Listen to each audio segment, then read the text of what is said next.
ज्या ठिकाणी लिलाव झाले नाही आणि ज्या ठिकाणी आम्हाला ईसीची परवानगी मिळाली आहे, एन्व्हायरमेंट क्लिअरन्स मिळाला आहे, त्या ठिकाणी वाळूघाट लिलाव होतील.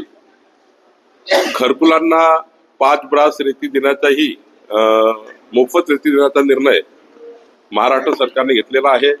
माननीय मुख्यमंत्री देवेंद्र फडणवीस यांनी घेतलेला आहे. तर त्याचाही तरतूद आम्ही करणार आहोत. एकंदरीत जेवढी मागणी आहे तेवढी पुरवठा होईल असं वाळू धोरण आपण तयार करतो आहे. सोबतच एम सँड धोरण येत आहे, जे दगड खाणीवरनं तयार केलेली वाळू, जी वाळूचे क्रेशर्स मोठ्या प्रमाणावर या महाराष्ट्रामध्ये प्रत्येक जिल्ह्यामध्ये आम्ही यांना प्रमोट करतो आहे.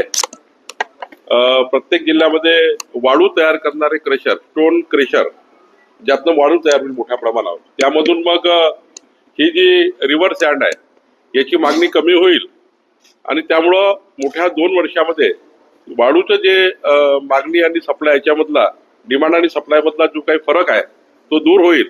मोठ्या प्रमाणावर प्रत्येक जिल्ह्यामध्ये आता स्टोन क्रेशर लागणार आहे, त्यातून वाळू तयार होणार आहे.